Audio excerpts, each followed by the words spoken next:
You were a good film. I mean, you were okay. At least you were the start of everything, and I actually enjoyed your film. You, we do not talk about you. Yeah, yeah. We're just gonna get away from that. You, absolutely amazing. You are one of the best MCU films, and I thoroughly enjoyed you throughout. I've at least watched you like 8 times. I can't really count how many times I've watched you because I've seen you so many times. You're just a great movie.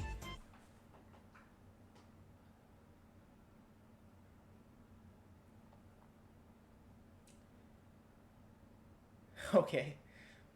Hey guys, so last night I saw Thor 4 and we have a lot to talk about. I'm gonna keep it as short and simple as I can. Okay, I'm gonna let's say all the spoilers, right? So this is a spoiler review. Well, the first half is a spoiler free, so I'm gonna tell you what I thought about the movie, and then I guess the second half or the other part of it, I'm gonna tell you what the spoilers of the movie. Really doesn't have any spoilers. It is just typical Marvel formula. You from what Phase 4 has been so far is you go into the movie theater like, oh, new Marvel movie. Go into the movie theater, grab your popcorn, strap in your seatbelt because you're in a roller coaster, and you're like, all right, let's go on a ride. And that's it. That is literally it. I have not felt any like any impact to keep going, except No Way Home, because that was like the only film where I actually really enjoyed from Phase 4. And then the Disney Plus shows, oh my god, it's just been absolute boring. So, this is what I mean by typical Marvel formula. Like, for the movies, it's just like that, okay? You go in, I mean, this is technically like for every superhero movie, but like, there hasn't really been that much except Marvel films. I'm trying to make it as simple as possible. Okay, you go into the movie theater. Now it's either you see the main hero acting all nonchalantly, and then something bad happens, and then he goes on this wacky adventure, and then they stop the bad guy or kill the bad guy, because that's like how every Marvel movie is from now on. They do that, kill the bad guy at the end. Very happy ending, right? And mostly humor in between as well. And for the TV shows, literally the first 3 episodes are usually absolute dog water trash, very boring, very bland, and then the last 2 episodes, absolutely amazing. And it's been like that for every Disney Plus show so far, except No. It's been like that for every Disney Plus show. I can't remember a Disney Plus show, Marvel Disney Plus show, where I loved from the beginning. And maybe except WandaVision, but that's being very generous. Wow, I feel like I'm just ranting on the MCU right now. Phase 4, to be exact. Because that's what this movie is. This movie is very bland, very boring, okay? So, this is coming from the director that made Thor 3, Ragnarok. Absolutely adore that film. It is one of my top favorite MCU films because I really like that film. And I came in because so a lot of people were saying it was bad before I came in. I was like, nope, I'm gonna have my own open-minded. I'm gonna go on myself, see if I like it. I have a little bit of high expectations because of Thor Ragnarok. I want it to be as good as Thor Ragnarok or better. If it was better, I would have loved the movie 10 times more. But it felt very flat. The humor did not work. Okay, so I went to go watch this movie with my friends. Almost every joke we did not laugh at. Every joke we were just funny Marvel joke 74. Got it. And there were people laughing in the theater when the jokes were happening. And you have every right to laugh at very washed jokes. But it's come to a formula where you know it's gonna happen, and you just at least let it go, and you don't really feel anything whatsoever. It's a very kid-like movie. It's very Disney-fied. Whoops, just hit my desk. Very Disney-fied movie. I was told that they cut 4 hours from it. Apparently there was a lot of gore scenes. Not gore, but like, you know, Gore the God Butcher. And a lot of Thor scenes. You know, they're gonna explore more plants and everything. And no, it's a very linear story. I thought when one scene happened, I was like, oh wow, we're at the end of the movie already. Okay, it felt very fast. It's a very rushed movie too. Like there's no time for you to act. Well, I guess there's like at some moments there's time for you to like take in everything that's happening, but at the same time you there's really nothing to take in because nothing important has happened at all. Like the important things happen at the beginning, middle, end. It's nothing throughout. It's just like a little. I can't even say. I can't even think of anything. Back to what I was saying about the humor and everything. Yeah, the jokes fall very flat.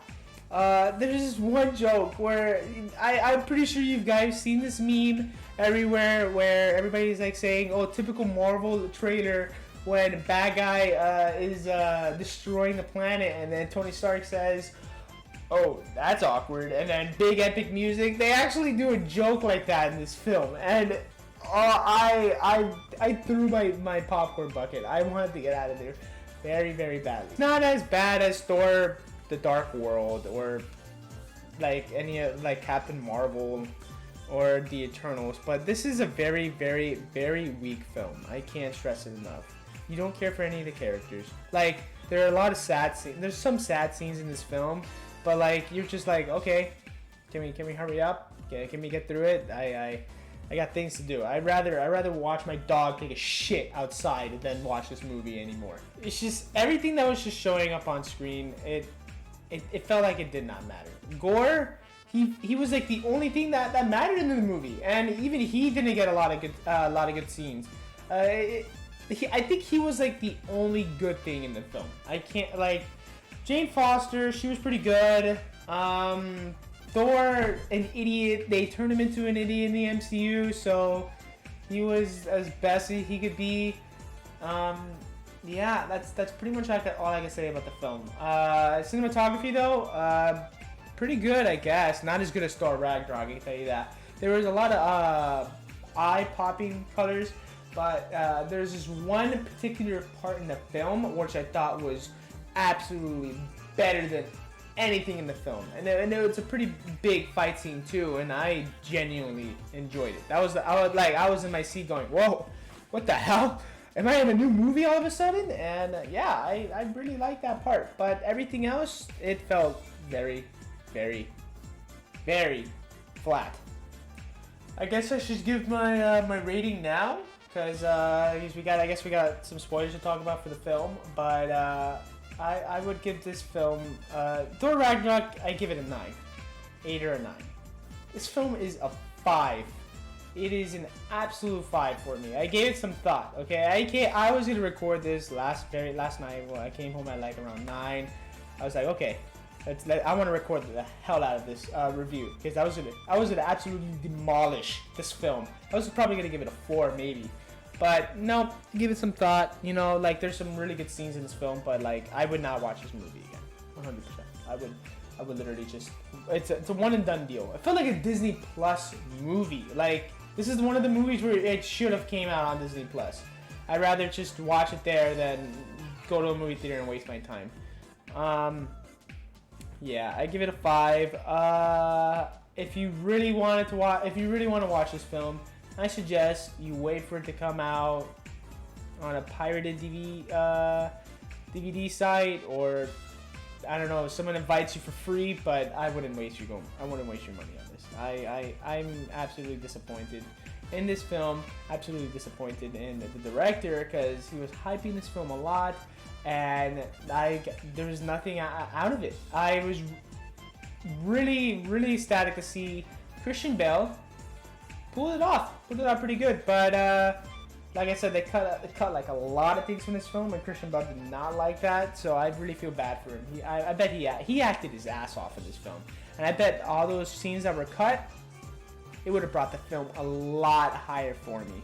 They just cut it to make it very child friendly. It's a very kid movie, and when you're dealing with a villain called the God Butcher, okay, I don't think you can make a kid film. I'm gonna be honest with you. I don't know. What do you think, Robin? Because I can't do that. So yeah, I don't like what they did with this film, but that's just me. So I guess that will be it for the spoiler-free section of the video. Now we're gonna head on to the spoiler section of the video, and hopefully you guys are here, so you guys don't have to waste your time for this movie. I would appreciate it.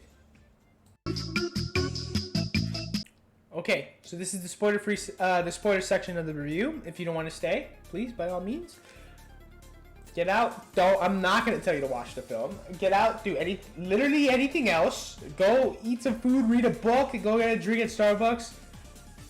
But and wait for the movie to come out on DVD or something. Just don't go watch this film. I guess one thing I forgot to leave out: the Guardians of the Galaxy. They were also a really good thing of this film, and that really brought this film up for me to bring it a 5. I love them throughout, but they were sidelined because this isn't a Guardians of the Galaxy movie. This is a Thor movie, if you haven't remembered that. But Star-Lord gets a pretty good licks in there, and I felt like a leader. I personally like Star-Lord as a character, and I know a lot of people don't because of a certain scene that has happened. But hopefully, this is his redemption arc. But anyway, we're not here to talk. Well, we are here to talk about the Guardians of the Galaxy. They were, I guess, a pretty important part. No, not really important. It was just showing that Thor was losing weight throughout the movie. Throughout the time with the Guardians of the Galaxy, and then they up and leave because they figured out Gore is killing. But I'm not gonna go through the whole movie, because I'd rather not waste my time with that. I'm just going to say like the big plot points, I guess. But the beginning, you find out, well, basically you see Gore losing his child, and he's like praying to his god, and he realizes his god is not, as nice as he should be. Kills him, takes a necro sword, and vows to kill all gods, right? That's pretty much the main point of the movie. You get established of the villain and his character arc. So afterwards, the Guardians they get like a distress signal, and they see like a bunch of planets. Their gods are dying, and this is when they decide we're gonna split up with Thor. We're gonna go do our own thing, and that's pretty much the whole point of the movie. Thor is now trying to look for Gore. We get a plot point that Jane, just like in the comics, Jane Foster has cancer. It was pretty, from how the movie played it out to be, it was pretty out of nowhere. It was like I got whiplash. But I was pretty shocked. I was like, okay, wow, so this is gonna be a darker tone Marvel movie. Boy, was I wrong. So yeah, like I said, we find out that she has cancer, and then she's just basically trying to cure cancer, right? And then she can't, and then she hears this voice. She turns around, she sees the book of Thor's hammer and everything, and then she thinks the hammer's calling for her. So she goes to New Asgard. We just check out the place, see everybody. Then she sees the hammer, and then the hammer starts floating for a bit, doing some electrical lightning, and then it cuts. Then obviously from right there, you know that she's gonna be the mighty Thor, Jane Foster. And from that point on, the movie goes off the rails. Thor is, I guess, being stupid, and I guess he's just enjoying himself, right? Thor doesn't want to have love anymore because everybody that he loves dies, and they do like a quick, I guess, snippet of his life in front of the movie, like, Thor 1, Thor 2, Thor 3, Infinity War, and Endgame, and they're pretty much just showing that he's depressed. That's pretty much it. And then the movie just follows from there. Gore's killing gods. They try talking to Zeus. There's a pretty big plot point. So Thor, Jane, and Valkyrie, they all decide, oh, okay, we obviously have to stop Gore because earlier in the movie, man, I don't want to talk about this movie. This movie is so boring to talk about. I can't stress it enough. Earlier in the movie, Gore kidnaps children. It's just to lure Thor in because he's trying to get Stormbreaker, because apparently Stormbreaker is used to find eternity, which grants you one wish. Everything that's later down the movie, but it doesn't really matter because I'm trying to save you from watching this film. So yeah, they all decide let's go stop Gore. So they try to go ask Zeus for help. Zeus is being an absolute asshole. By the way, I can't remember the guy that plays Zeus, but I've seen him before. Absolutely amazing actor. Played him really well. But yeah, MCU Zeus, huge asshole, does not want to help out Thor. Thor starts fighting and he kills him. Like, he grabs his lightning bolt and shoots it right through his chest, and you see him fall and die, which I thought it was crazy. I was like, but there's no way he's dead, right? Because this is a kids movie. They had to cut out everybody dying and everything. So, and then we get to my favorite part of the movie. So they find out where Gore is, and he is in this shadow realm, right? Everything is just dark and white, and basically he gets more power from there. And I really enjoyed it because once they get there, you see them like the color palette changes. It's just all dark and white, and then whenever Thor uses his lightning, or Valkyrie uses the lightning bolt that they got from Zeus, you see that the color change and everything, and I really enjoyed that part. The fighting was great and everything, but we barely got Gore was like terrorizing the children, and that's it. We barely got the really connect to Thor, and not Thor, Gore. Which really sucks because the director, he kept saying, "Oh, this is better than Thanos, best Marvel villain and everything." I did not get that whatsoever, at all. So they're like fighting, and then after that, I guess nothing really important happens because I'm genuinely trying to remember what happens after that, and I cannot for the life of me. So Gore stops them. Gore takes Stormbreaker. Right. Okay. Now I remember. Now it's coming back to me. Gore takes Stormbreaker. He wins the fight pretty much, and then Valkyrie gets stabbed, and then Jane Foster takes Valkyrie, and they fly away with through the Bifrost. And then that's when Thor had already found out earlier that Jane Foster had cancer. So Thor's like telling her, you can't come with me anymore because whenever she uses the hammer, it's actually killing her. It's draining her life force. So we have this plot point where Thor is madly in love with Jane Foster, and Jane Foster knows that, right? And Jane Foster is also in love with Thor, and they say, hey, okay, if you do this, you will die. Please don't do it. Thor goes on his merry way to stop Gore with the lightning bolt. He saves the children in the most crappy way possible. He's like saying this speech, and then there's monsters behind him, and then he says the typical Marvel line saying, "Oh, they're right behind me, aren't they?" And I really hated that.